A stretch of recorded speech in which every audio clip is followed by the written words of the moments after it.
Good evening, everybody, and welcome to the American Library in Paris's virtual Evenings with an Author program. I'm Catherine Olien, Programs Manager at the American Library. For those of you that are new to our institution, a warm welcome, first of all, and thank you for joining us. We are the largest English language lending library on the European continent, something we're incredibly proud of. We're also much more than that. We're a lively and vibrant events and cultural space as well. So for the time being, we're continuing to meet on Zoom. I think we've been doing this for 9 or 10 months now. So thank you so much to being loyal to our programs and to sticking with us during this transition to a digital format. We're also an independent nonprofit, so we don't receive funding from either the French or American governments, but instead rely on the generosity of our members as well as our donors. So thank you to those of you in the audience who are donors and supporters of the library, and also a special thanks to Grow at Annenberg, who is the sponsor for Evenings with an Author programs. I wanted to let you know that you can learn more about us on our homepage, on our programs calendar, where you probably found this event. You can subscribe to eLibris, which is our bi-weekly e-newsletter that goes out. And you can also check us out on any of the social media. So if you're on Facebook, Instagram, Twitter, we're there as well. So tonight, I'm delighted to be hosting Lilianne Milgrom. She is an internationally acclaimed artist and author. She was born in Paris, grew up in Australia, lived in Israel, and now lives in the United States in the greater Washington, D.C. area. She exhibits her artwork in regional and international galleries and museums, and her artwork can be found in both private and institutional collections. Her articles have appeared in publications such as the Huffington Post, Bonjour Paris, Inspiral, Ceramics Monthly and Daily, and Daily Art Magazine. And her essay, Je suis femme, appears in the Dans le ventre des femmes anthology. In 2011, she became the first artist authorized by the Orsay Museum in Paris to copy Gustave Courbet's infamous L'origine du monde, of course, the origin of the world. Following her stint as a copiste, she spent nearly a decade researching and writing her debut novel, Regine, awarded the 2020 BRAG medallion. So she is here with us tonight to speak about the book and so much more. It's a real pleasure to have you here, Lilianne. Welcome. Merci beaucoup, merci. Bonjour, bonsoir. It's a day here, obviously, an evening there. And I'm so delighted to be here and just to share my journey with L'origine du monde and to hear your questions and to have a fantastic dialogue ahead. Thanks, Catherine. Yeah, so I thought we could maybe open up by just, I would ask you a little bit more about your background. You obviously have a very international background, and I'm very curious to know how that impacted the book or sort of your life as an artist in general. And what brought you back to Paris in 2011 at the start of this book? Well, I have moved around a lot, that's for sure. So like you said, I was born in Paris and have always regretted that my mother didn't stay there. But we went to Australia and I grew up there, always dreaming of France and dreaming of returning to France. And when I was an adult, I did return several times, but more for nostalgic purposes, to sort of walk through my old neighborhood in Neuilly and just feel Paris, which is still in my bones and my DNA. But I really always dreamt of being an artist in Paris. I think every artist dreams of that. And I thought, how am I going to do this? How am I going to do this? And at some point, about 10 years ago, I was working in my studio and I was exploring the subject of sexuality and aging. And I wanted to do some work around, exploring my own self at that point in my life. And I thought Paris would be the perfect place to do this. I just have to go to Paris. And I talk about this in the sort of prologue, personal essay part of the book. But to make a long story short, I got this amazing opportunity to stay in Paris for 2 months and just do what I wanted to do as an artist. So that is how I returned to Paris in 2011. And I really went with no plans whatsoever. I had no idea what I was going to do there, how I was going to sort of find what I needed to find for my own self and my own artistic practice. And so the whole thing was serendipitous. The whole thing was serendipitous because I sort of bumped into Courbet's L'origine du monde on the second day of my 2 month there. and sort of the rest is history. It was love at first sight. Great. Yeah, thank you for taking us directly to the start of the book. That's so wonderful. And you certainly found plenty to do when you got to the Orsay Museum. Next, I'm curious to hear you speak a little bit more about the painting. I mean, some of us, I think the majority of us tonight, if you've signed up for this event, you probably knew what you were getting yourself into. So many of us may have seen the painting in person or at least familiar with it, but it is a very special, in some ways infamous painting in the history of art. I was just hoping that you might be able to introduce it to us. With pleasure, avec plaisir. So I would say that I myself didn't know that much about the painting, to be honest, even though I'm an artist. But it is a painting that is a lightning rod for controversy.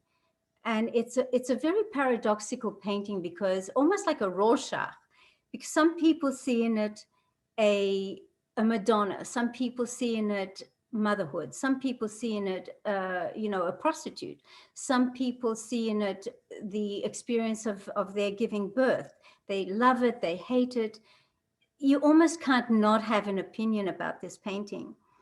And I'm sure everyone knows that it's a very realistic close-up view of a very realistically portrayed close-up view of a woman's sex.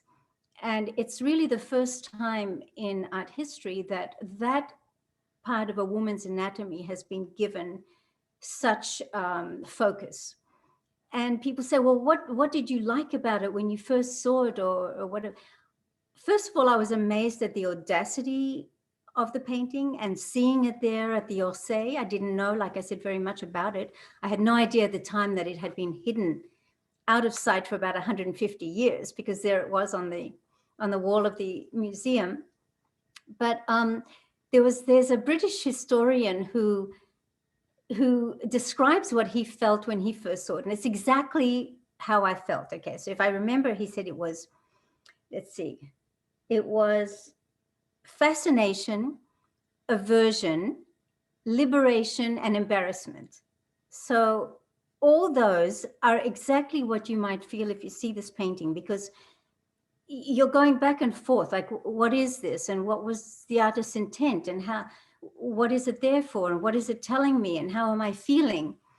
So this painting, like I said, was hidden for 150 years, which is what my book is really about, expressing and telling the amazing journey that this painting had, that I had no idea when I first saw it, no idea whatsoever. And I fell in love with it. And as I was going around the museum, I just couldn't stop thinking about it. And I asked on that very day to become its copyist, which I don't know why I did it.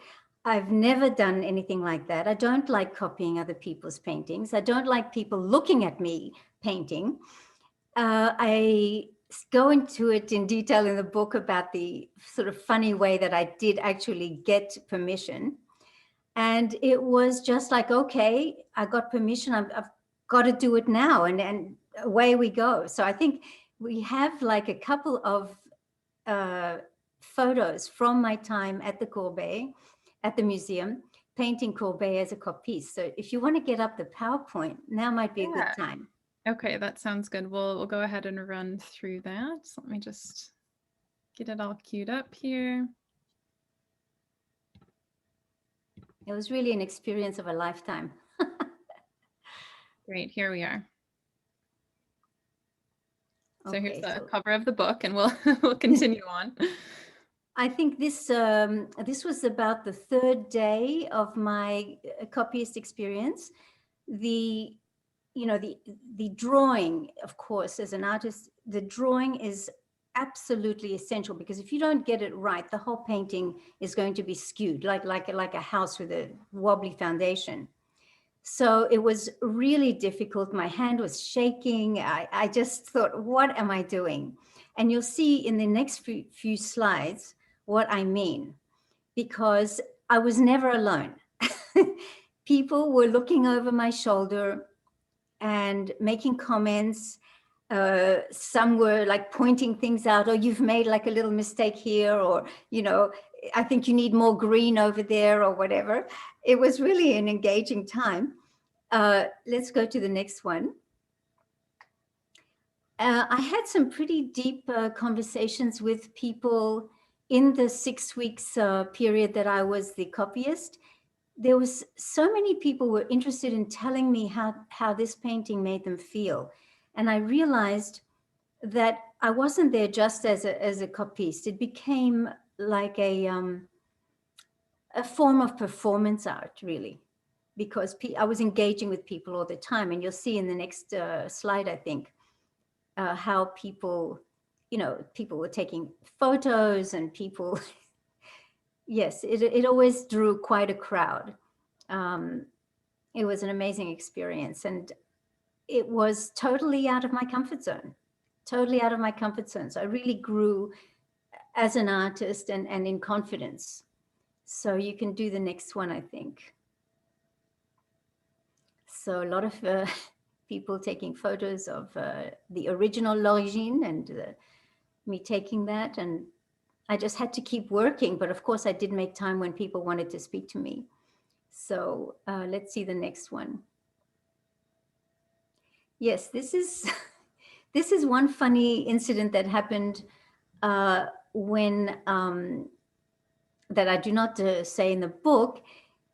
I was painting one day and I get a tap on the shoulder, and it was this gentleman with a heavy, heavy Russian accent. And he said, could I hold the paintbrush, please? And I said, why? Because I thought, oh my God, he's going to scribble all over my painting, or I don't know anything about this person.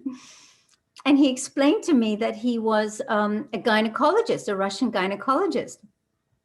And it so happened that at the time, one of the historians who is the absolute specialist in l'origine du monde, Thierry Sabatier, he brought up the distinction that some doctors were saying that this woman, this model, was pregnant at the time that she was being painted.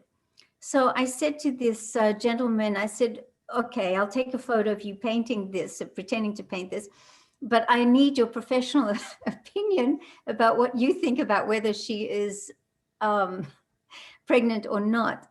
So we did all this, and then he's going right up close to the painting, and he turns to me and he says, "Niet." So it was really an amusing little side. There were many times like this. And it turns out that only several months ago, the real identity of the model came out in a book and by a French historian. And so she was not pregnant. And it's very interesting that after all these years, they thought that it was one person and now it's another person. So that was really interesting. Let's go to the next one. This is sort of my life at the museum during those 6 weeks as a copyist. There was an artist room in the corridor downstairs in the basement, and you would get all your equipment there in the morning, and then in the afternoon you would have to bring it back. And this is the painting that I would have to sort of drag through the museum every day, and you can imagine the looks that I got. But it just became routine after a while. I really, as an artist, became very involved in how Courbet painted, in his strokes, in the use of his palette knife, in just overwhelmed by how beautifully he painted flesh. He's known for that. And so it became very much more a technical and artistic exercise. The beginning was, terrifying, but then I really got into it. I think the next one shows another interesting, this is my finished copy. And I had to paint it in acrylics. Of course, Courbet painted in oils, but I had to paint in acrylics because I didn't have a lot of time. And that is also my medium of choice. So it doesn't have the same exact quality, but at least the directrice of the Bureau de Copiste, she was very, very pleased with my copy. I think the next slide tells of another very interesting incident. Yeah. one day somebody, on the last day of my Copyist Experience, the very last day, I was approached by a journalist who said, I just had to meet him at the Place de la République. I absolutely had to meet him that evening, no ifs and or buts, and he had to show me something. And I said, what are you talking about? What? He says, I'm not going to tell you, but you have to meet me there tonight. So to make a long story short, I met him there on the Rue de, I think it's Rue Oberkampf. There's an outdoor place with a billboard where they rotate artists. And he had just gone there that morning and seen this billboard and did not know anything about L'Origine du Monde, went to the Orsay Museum to find out what it was and saw me painting it. And he was just like saying, it's all over the place, it's everywhere. So I went with him. But the most amazing thing about this artist's rendition of L'Origine du Monde, and we're going to see a close-up in a minute, is that it was made of squares of chocolate, bread, and cheese. I mean, this is an edible L'Origine du Monde. I just couldn't believe, I was so excited to see this. It just blew my mind. And I have to admit that I broke off a little piece of chocolate, which I still have. So that's the story of my copyist experience. Great. Maybe what we can do is just pause for a moment on that, and let's go back actually to that moment when you just knew. I mean, this is what I'm going to spend my time here in Paris doing. So I think the realization that you were going to copy the painting came at a different time than the moment you knew you were going to write a book about it. Is that correct? So, oh yes, I never thought. Maybe those two moments for us, and tell us a little bit more about that process. So, like I said, I came to Paris wanting to find out, to explore, not to find out, to explore more about myself in my own sexuality. And I have to say that even though the experience of being a copyist was sort of overwhelming and terrifying, it was also completely empowering. And I felt really liberated from doing this. And I felt like I had grown in confidence, like I said before, as an artist and a woman. And I just thought it was the most amazing, serendipitous decision I made. And sometimes you just have to see an opportunity in front of you and just grab it. And that's exactly what I did. So when I got back, I just couldn't let go of this painting. And I started researching a bit more about it. And then I realized that its story was as amazing as the painting itself. And I felt absolutely obligated and inspired to tell its story in a new sort of way, because of course, there are hundreds, literally, books and essays and academic treatises that deal with Courbet, that deal with L'Origine. So, but there has not been a novel that is written as a fictionalized version of the entire time from its very creation to the time that it came to the Musée d'Orsay. And what happened in those 150 years is truly amazing. It passed hands from one private collector to another who kept it hidden away from the public. And their stories are as amazing as the painting's survival, really. And so I just kept digging and digging and going down all these research rabbit holes.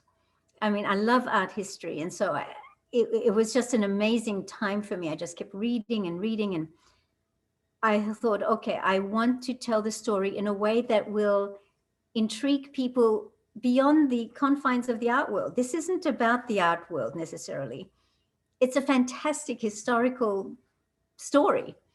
And so I also started off reading, the way I got into it was reading this compendium of Courbet's letters. It's a 700-page, he was very prolific in writing, 700-page book of his letters. And that's when I just knew that not only was the painting amazing, its story was amazing, But Gustave Courbet himself is a truly remarkable. And I found just before this event, I looked through my notes and I wrote a list of adjectives about him. So he is, when I was doing the research, self-confident, passionate, provocative, stubborn, ingenuous, groundbreaker, funny but deadly serious about his work, idealistic, uncompromising, loyal. He had all these fantastic qualities. He made a lot of enemies in his life, but he was a truly remarkable man and an artist and revolutionary. And I just really fell in love with him as much as I fell in love with the painting. And so I started writing the book. And voila, we have L'Origine. Yeah, thank you for taking us on that journey. And of course you said to me that you have a petit faible for Gustave Courbet, and I thought that was just so charming. And it shows, you glow when you talk about him. And I always find that to be so magical that you can establish a real connection with these historical figures, especially through reading things like their correspondence or thinking about who he knew, where he was living, who he was painting. I think you've done a tremendous job of that. Should I go ahead and show those other slides? Okay. And then continue to talk about Courbet for a little bit, and then we'll go back to kind of your perspective after that. Okay, let me just cue that up again. Sometimes. That's a great idea, Catherine. Okay, so here we go. Okay, so first of all, he was incredibly handsome, and he looks exactly like who? Who is that? I'm sure everyone knows who that is. Is this Johnny Depp? Yes. So if there was ever a movie, Johnny Depp would have to be, Gustave Courbet. He just reminded me of him. So he was a very, very attractive man as well, even though in later life he did put on an enormous amount of weight and had a lot of health issues. We can go to the next one. So you were talking about how you develop, how wonderful it is when a writer develops a real connection with a character, even though he's, passed away a century and a half ago. And I was really fortunate to be able to go to the University of Maryland that has in its archives a stash of original letters from Gustave Courbet that I could actually, I put on the white gloves and everything, and I could actually look through them, read the letters. And I had tears in my eyes. I mean, it was just like, I felt he was right there. It was like an amazing, amazing moment. And you'll see on the next slide, all sorts of things were in there. Like this is where he used to buy his materials, and a lot of his contemporaries bought the materials, his art materials here. So it just felt like I had just stepped back in time and really could touch him in a very, very personal way. Even though I'd read all his letters, to actually hold them in my hand was beyond amazing, at least as far as my journey went. And I think the next one shows a caricature. Yeah. Okay, so he admitted that he was the most arrogant man in France. He was extremely egotistical, didn't care what anyone else said, extremely self-confident. I wish I had some of that, to be honest. But this shows one of the caricatures that was done at the time of Gustave Courbet. But why I wanted to show this is apparently the artist or the publication asked Gustave Courbet, do you, permission to do this, which is, I didn't know that they did that. They asked permission, and he said, don't ask me permission. I'm a free man, you're a free man, just do it, I don't care. He wasn't all caught up, but also he was a very, very, very clever publicist of his own work. Very, very clever. He actually preceded a lot of I think he actually paved the way for how artists, contemporary artists, have to now publicize their own work. How do you fight your way to the top? How do you get noticed? And the only way to get noticed is to create scandal around yourself, to be eccentric, to make work that shocks, that will be talked about. He understood this to perfection. So on that note, I think I might read one or two little snippets from his letters that explains that very thing, if that's okay. Yeah, that's great. Thank you. Please go ahead. So let's say he said, I have something here. So he was starting to be quite well known in Paris because he made himself well known. And he says here, I have just embarked on the great, wandering, and independent life of the Bohemian. Don't think that this is a whim. I have thought about it for a long time. Moreover, it is a serious duty, not only to give an example of freedom and character in art, but also to publicize the art that I undertake. You know, he really understood what he was doing and made a name for himself. He, even when he went to Paris as a provincial, he was, I think 19 or 20, if I remember correctly. And he said, in 5 years, Paris will know me. And they sure did, you know. And he always knew, he was always defiant. He always knew that he had a different path. And I'll read you one little paragraph here.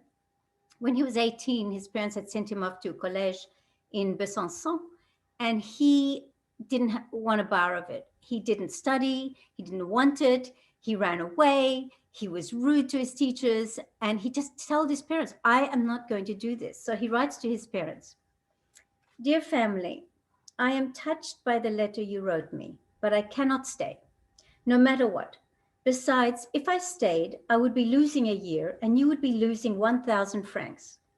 You might as well throw them in the water. Since I have been here, I have not yet opened a book. I cannot do a thing. No one gives a damn about me anywhere. Everyone tells me I cannot keep up. By always wanting me to do better than others, you make me lose my diploma. Everyone is prejudiced against me. He was very self-pitying. So it's pointless to consider it. If I'm to be an exception to every rule in every way, I'm off to pursue my destiny. I mean, wow. He was like 18 and he knew he had this special path he was going to go down, right? And how can you not fall in love with this guy?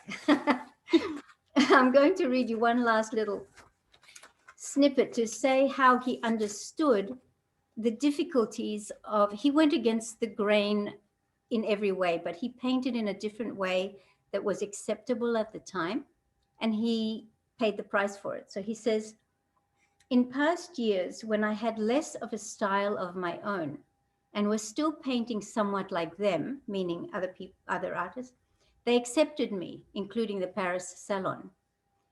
But now that I am myself, I can no longer expect that. So he knew, and he was, you know, not accepted by the Paris Salon on many years, and he was always criticized, but he knew it and he really didn't care. He just wanted to paint the way he felt he wanted to paint, and he did so.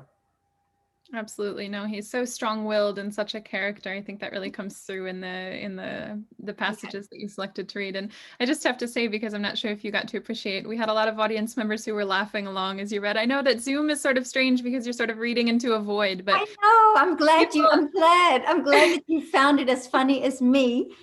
And in one part, but I didn't have that for reading today, so I don't know which of these hundreds of things it is, but he went to a ball and he dressed up as a woman, and he describes his velvet bodice, and he said, I was so beautiful, I had to dance with every man there. So he's just like, he just was just such a character, larger than life, I would say, larger than life. Yeah. Ahead of his time too, maybe we can say. So it's been great to talk so much about him, but I do want to kind of bring the conversation back around to you and to your work as well. And I just, you know, listening to you talk and reading the book as well, You know, of course, he's left a mark on you, but I think in some ways we could also argue that you've left a mark on him, or anybody who may study him in the painting in the future may well have to contend with your work. And, you know, we talked a little bit about my background, which is in art history, before we invited the others to join us. And in particular, I worked on reception studies. And one of the kind of arguments of that sort of theory is that, you know, either books or paintings, they have meaning that generates in every moment of viewership or in every encounter. So your encounter copying that work, in fact, has now informed in some way anybody who wants to write about that painting. I think you could say. So 100 years from now, who knows if someone will be studying your book and sort of in conversation with Courbet. And I just think it's lovely to imagine that possibility. Well, I don't think you have to wait 100 years, because last week I was approached by a student who is doing his thesis on Courbet. He came across my book and said it totally changed how he was going to approach his thesis. And it has a lot to do with the subject of the male gaze. Anyone who knows anything about art understands that in art history, it's been a lot of the art was produced because of culture and times and the way it was produced for the male gaze. So what, by me gazing at this painting and being gazed at, there was a strange sort of circular thing going on there. And I found that, like I said, it was almost as if I totally identified with the painting by the time I finished. I was Regine was me. And so I felt very personally connected when people would look at it. I felt protective of the painting. In fact, I don't know if you have that last slide that I sent you at the very, do you have that one? I do. Let's see if we can just get that cued. Because as I said, I so identified with the painting that when I came home, I created an installation called L'Origine c'est moi. So this is painting and photography, and it's a sort of dismembered way of recreating L'Origine. So the painting in this installation is my copy, and the photographs are, you know, my body parts. And so I just really wanted to express that it is every woman, and I am L'Origine, et L'Origine c'est moi. So this was one of the works I did after coming back with my copy. So I wanted to share that as far as what we were talking about with the female gaze. And yes, I think that so many people who have read the book have said, thank you for introducing me to this artist, and I want to find out more. So I feel I am doing a great service, like you say, to art history, and I'm showing my love and appreciation of Courbet as a groundbreaking artist. I think all artists have a lot to thank him for. For example, he was the very first artist who opened his own gallery to show his own works. That was never ever happened before. And he even, of course, being Courbet, charged a fee to come in and see his paintings, which was really, people were sort of miffed about that, but they still paid, and they just shook their heads. You know, c'est Courbet. He just did everything in a new way. And he really, he gave me a lot of strength, I have to say. Yeah. Oh, wonderful. Thank you for sharing that. I do see we have an audience question, which has already appeared, which is great. We will have we'll have the the slot at the end for audience questions, but I think I will go ahead and kind of work this one in, because it dovetails nicely with the next question on my list, which was to get into this question of genre a little bit more in your book. I mean, it's part memoir, part historical fiction, and then of course there are parts that are completely fictionalized. So the audience question again here is basically wondering if you can address which parts of the painting's journey were fictionalized and which were sort of, standard art history.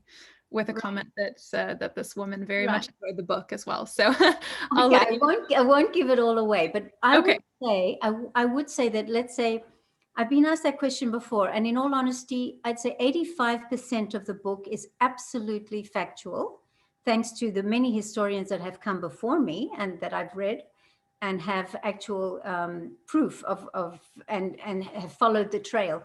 But the trail goes cold. You can imagine it was hidden. 150 years goes by. It changes hands. It crosses continents. So the trail goes cold at some points. And so I had to connect, point A to point B. But when you say fictionalized, I spent an enormous amount, sometimes just staring into space, trying to understand how it got from point A to point B, trying to find characters that may have crossed paths in a way that would make sense for the journey and the arc of what happened to this painting. And sometimes I made that connection, and then I would find like a tiny piece of proof that would say, yes, that is what happened. But for example, I'll give the example. At one point, the painting is hidden with Khalil Bey, the Ottoman diplomat, in Constantinople, but it gets back to Paris. And I know that, and he got married to a princess. Okay, it's like, and this is all true. I did not make this up. So you've got, Ottoman diplomats, princesses. Anyway, it's an incredible story. So I imagined to myself, for example, the East, where he was there, the Ottoman Empire was extremely conservative. Women were not seen. They would be in harems, as long, on the top level. So I thought, he's not going to be showing this painting, even though he brought it with him. It's impossible. And so I imagined and I knew that his marriage was not successful. So I imagined his wife accidentally coming across this painting at the beginning of their marriage, and how that might have affected their marriage, and where he might have hidden the painting until his ambassadorship back to Paris. So those are the types of things that I had to create or fictionalize, as you say, but they're not sort of so outrageous that it could not have happened. So that is really my answer. Yeah. Great. And maybe we can then move back to, well, basically, you're an artist as well as an author, as well as in some ways an art historian here. So there's a lot of different hats that you're wearing as you were copying the work, as you were experiencing it, researching it, and writing about it. I wondered if you could let us know, first of all, which came first? Was it this passion to write about art, or to create art? And then maybe also, explore for us, how does one expertise inform the other as you're going about a project like this, which involves all of your different passions? Yeah. I only realized after the fact that this book brought all my loves and interests and passions together, because I was an artist, I think, the day I was born. So I'm always been an artist, but I have enjoyed writing. And as you said in your introduction, I do write for publications on art. But then I realized that I did major in French history when I was at university in Melbourne. So all these things have come together. I mean, why else could I have found it fascinating for 10 years to be reading about this? You would have to have a love of history. But as far as my art goes, I mean, I'm still an artist, but I have gotten the author bug. I love to write. But for example, I have heard from readers that say that in the sort of personal essay, memoir part of my book, the way that I describe painting as a copyist, they said it came across so real, and they really got something out of that because they understood the art process, which I was really happy to share in my book. How does an artist start? What are you thinking about? What are you looking at? How do you paint? So that was an important part of the book, and of course I wouldn't have been able to do that as well if I wasn't an artist. myself. And now after writing the book, of course, now so many paintings leave me wondering what their story is. So I think that there's been definitely a give and take there between the art side and the writing side. Absolutely. And now I actually see a question that's come in that's sort of along these same lines. So I'll just make sure that it got addressed in your answer. I'll read this one. Would you speak to your experience and process working with different creative mediums? Specifically, what was it like as a visual artist to write a novel about art and art history? So again, that's in some ways the question I asked, but maybe not in every way. So I'll let you go ahead and answer it more fully if you'd like. Again, I'm going to call on one of the reviews I got, which really made my heart sort of go pitter-patter. They said that reading my novel, that I painted the stories with my words.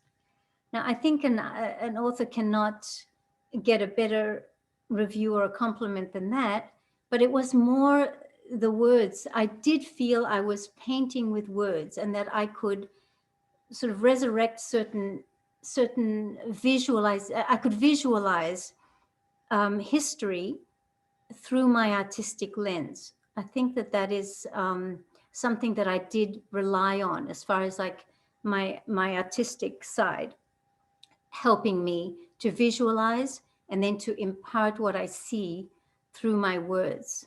So I think that that answers that. Absolutely. Thank you for expanding upon that. I think I'll ask one more of my own then. And in the meantime, I'll go ahead and invite the audience formally to please submit your questions in the chat feature if you do have them. You can feel free to submit them to everybody or to submit them to me privately, and I'll go ahead and read those out loud in a couple of minutes here. So as far as one last question from my end here, I was curious to know what the most rewarding outcome of writing L'Origine has been for you. How has it been received generally? I mean, you spoke about a couple of really, really lovely reviews. I know you've done many, many events throughout the course of the past several months here. And I just would love to hear more about how audiences have responded to the work and what have you particularly enjoyed about this journey? I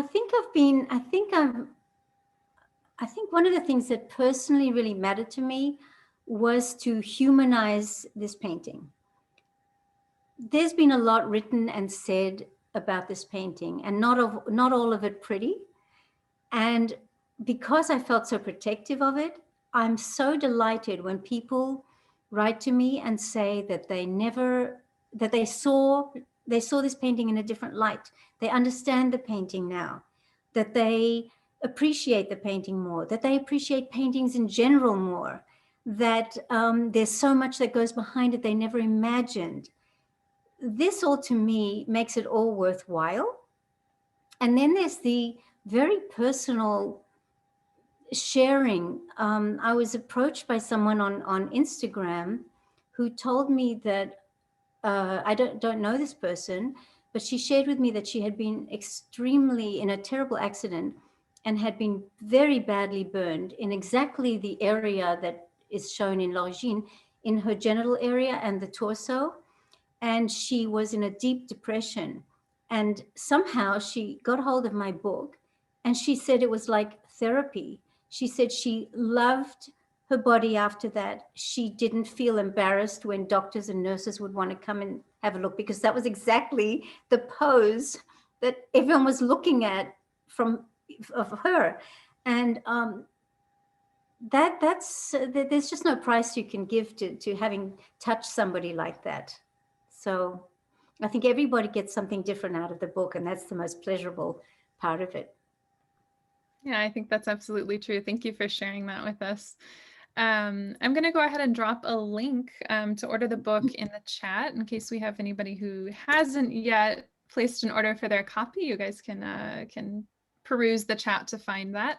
And in the meantime, I think we'll move on to the next audience question here. So someone's wondering if you know, did the Nazis ever access the painting in the Second World War? Is there sort of a World War II history of this painting, or was it hidden? Yes, or big part, yes, a very exciting and nail-biting part of the book L'Origine is exactly that. So I'm really glad somebody brought that up. It was in the collection of Hungarian Baron Hatvany, who was one of Hungary's greatest collectors. He had it in his possession, and all his artworks were taken by the Nazis, but he was very clever in putting his favorite few, L'Origine being amongst them, in a safe under somebody else's name that he trusted. The safe, after the Germans were pushed out of Hungary by the Russians came and raided all the bank safes. So I'm going to leave it at that. And then you will know how it resurfaced, because it could very well have been lost forever or even destroyed. It's an incredible part of the book that when I was researching it, I just couldn't believe what was going on there. So yes, that is part of the story of L'Origine. Okay, great. You touched on this a little bit when you were discussing the student who had contacted you and learned about your work, but we have somebody who's asking, do you think L'Origine is a challenge to the male gaze or just an extreme example of it? Well, I think with L'Origine, we have to remember that it was a private commission, which a lot of people don't realize. It was a private commission for one man. Okay, it was for the male gaze, but it wasn't meant for a lot of men to sort of ogle over. It was a private commission. So in that way, yes, it was painted for the male gaze. I personally don't like to take things out of context, and I get very sort of almost annoyed when people say, "Oh, it's a disgusting painting. It was just, you know, it was painted for men." Well, we have to remember when it was painted. We have to remember the context of those times. It was painted in 1866. 1866 is not 2021. So to make our to sort of judge it, with our current sensibilities, I think is incorrect when you're looking at paintings. You know, they're out there. You can feel free to interpret them any way you like, but to judge it by today's standards is not really fair. So especially feminist art critique has a great problem with this painting. I do not. So let us leave it at that. That sounds good. Okay, and I know, of course, you do address this in the book, but we have someone wondering if it was difficult to persuade the Musée d'Orsay to let you copy the painting. So I'll let you go ahead and tell us a little bit about that process if you'd like to. It is a difficult process, but I have a lot of what's called chutzpah, and I just bulldoze my way in. I don't know, this painting sort of bewitched me, put a spell on me, and I just said, no, this is what I'm going to do. So I did not wait the 3 months that you're supposed to wait. I did not have letters from my embassy. I go into the very humorous process that I went through to become a copyist at the Musée d'Orsay. It was just pure gall, really. And my French came in very handy. But of course, when I first brought it up and I went to the information desk and I said, I'd like to be a copyist, you know, they sort of looked at me like, oh, oui, madame, quel tableau. And when I said the painting, they had never been asked to do that. And in fact, when the director of the Copyist, she warned me, I didn't listen just as well. She said, you know, this is going to be difficult for you. And I said, no, it's about, you know. And of course, it was very difficult. And she knew why no one else had asked to do that, because it is very difficult. And you become, like I said, the sort of people are looking at you, which I sort of hadn't really thought about that. And sometimes it's best to just jump in before you think of all the reasons why you shouldn't do it. I couldn't agree more. And look at the results. So voila, yeah, exactly. yeah, no, it's great. You were so committed to it from the get-go. Okay, so I've got another question. Somebody has just Googled and noticed there are a few films about Courbet, although not with Johnny Depp, they mention. So they're wondering if you feel your novel would make a good basis for a new film. Oh, first of all, you have no idea how many people say this is so cinematic because it, like I said, it goes through centuries and continents, and you've got all these incredible characters. So it would make a fantastic film. And funnily enough, something came across my email also a few weeks ago. It's this company.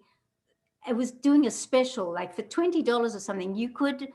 I have a book trailer, by the way, so it's like a little snippet in cinematic form that you can see on my site. And you put on your trailer, and it goes out to film production companies. So I said, I'm willing to risk $20, to see what happens. So I did hear back from 2 production companies saying, this is fantastic, but we just don't have the budget for such a sweeping story. But of course, I would love nothing better than to see it in film, because to me, as I said before, I visualize the whole thing. It has the makings, it's got adventure and sex and scandal and fantastic, eccentric characters. So, really, pourquoi pas? Okay, we've got a couple of questions asking specifics about the painting, so I might just go ahead and combine them. So one person is wondering if you can tell a little bit more about where the painting went for 150 years, who bought it from Courbet, why did it travel so much? And then we have where is the painting now? Okay, so the painting, you mean the original painting or the copy? That's actually a good question. I was thinking that they meant, the museum copy, which is in the museum, but maybe they're referring to your copy. Yes, the copy is chez moi at my Okay. place. Like you saw, I did show it in New York once in that installation, L'Origine c'est moi. But I do not have it on my wall. And one of the reasons is precisely because I'm so protective of the painting, not my copy, but the painting itself, that I don't want it to be there so that people come in my house and sort of just, that is not really what I feel about this painting. So it's sort of in my studio, and that's where it is. As far as like, why did it go from hand to hand? That is really, you'll have to buy the book. I mean, I'm not going to give it away because I've already mentioned about the Nazi section. I've mentioned about the Ottoman diplomat, and it's a very, very engaging story. But I have to say, because of this event today, I've done a promotion on Amazon for the digital copy for 99 cents for a week in just because of this event. So there's no reason not to read the book, but I would beg you all, please do write reviews. I love to engage with my readers. I love to see what part of the book, what part of the story you connected with, or has left something that you can take away. Great, thank you. Yeah, and we have another person asking about the original painting, but it is still on display at the Orsay, right? Yes, it's in the permanent collection now. It's in the permanent collection. It has changed places from when I first painted it. They put it in a different part of the museum, but it is very accessible, and it's part of the permanent collection, and it travels very little. They really don't let it out of their sight very much. Of course, and we'll all have to go and visit it with a new sense of all of this background Hopefully, your work once we can get back in that museum. So I'll wrap up here on a final question, which was something I was also very curious about, and it's the sort of who or what is next for you. Is there another artist who interests you in any way that's close to Courbet? And my question would sort of be the same, or would you ever think about copying another work, or are you more interested in writing, or tell us what's on the horizon? I would not copy another work. The copying experience was only amazing, I think, because it was L'Origine du Monde. I really don't, now I know that I can do it. And it was a difficult painting from an artist's point of view, from the perspective that the model was in. It wasn't easy, let me tell you. But I am not interested in copying another painting, although I learned a tremendous amount. I am interested in writing more. I have a couple of projects going on, a possible novel, but I don't want to talk about that too much. But also, I went on an artist residency 2 years ago in Provence, and I met a character there who influenced me very much, and I'd love to write a children's book about him, and it would be called Monsieur Pourquoi Pas. And I think it sort of segues into my whole experience. Pourquoi pas? Just go for it. That was sort of what Courbet would have said, I think. Pourquoi pas? That's lovely. Thank you. And I think I will sneak in one more question, if that's okay with you. It's Sure. just from somebody who often writes at the very end, and I skip her questions. So I'm not going to do that tonight. Okay. She is wondering, which painter or painters do you think kind of in the contemporary moment best represents a similar artistic current to Gustave Courbet? Wow. Yeah. Do you have any recommendations of people we should look up for the shock factor or anything else? I have actually at least 20 artists that I absolutely love, who I follow on Instagram, to be honest.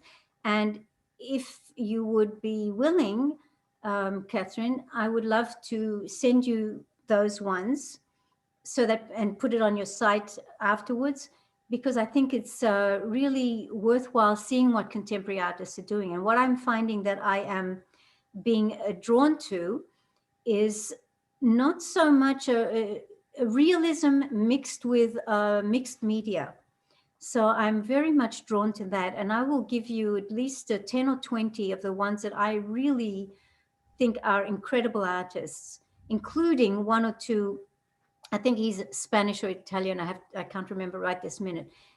I've always loved hyper-realism, but some of these artists will just blow you away. You will not believe the levels of realism that they can achieve, and the dedication and the power of their paintings. So I would love to share that list with you. Yeah. Yeah, no, thank you. That's a wonderful idea, actually. And I'm not sure if everybody knows, even some of our members may not know this, but the American Library in Paris does have a blog. We're often posting kind of the more immediate, events and collections types of information on the social media. But we do also have a blog where we could put something a little bit more in depth like that. So I would definitely take you up on that if you'd like to prepare a list, and we can share it on our website in that capacity after the event. So anyone who's curious to engage more with some of these artists you might recommend can do so. Wonderful, wonderful. I mean, art to me gives me so much pleasure, and I hope it, I can impart that to others as well. Yeah.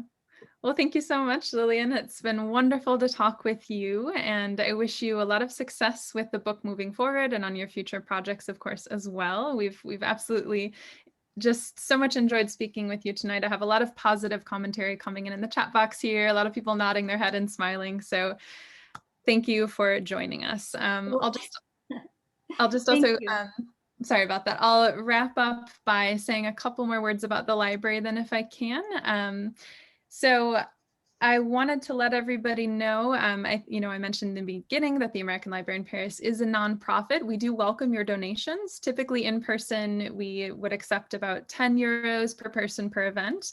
If you're still interested in supporting the library, even virtually, we would very much appreciate a donation. So I sent out a link actually in that same email where you received the Zoom link for this evening. And if you'd like to support us, I just invite you to give it a click and you can find out more about supporting our institution. So thank you for considering that.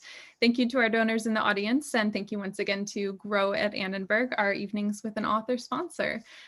Lilianne, I wish you a good evening then, and thank you to our audience, I should say, for your wonderful questions. You've really added so much to this. Yes, it's always wonderful. Merci beaucoup, beaucoup. Have a wonderful evening if you're in Paris, and a wonderful rest of your day if you're on this side of the Atlantic. Au revoir. Thank you so much. Wonderful. Until next time, everybody. Bye. Bye-bye.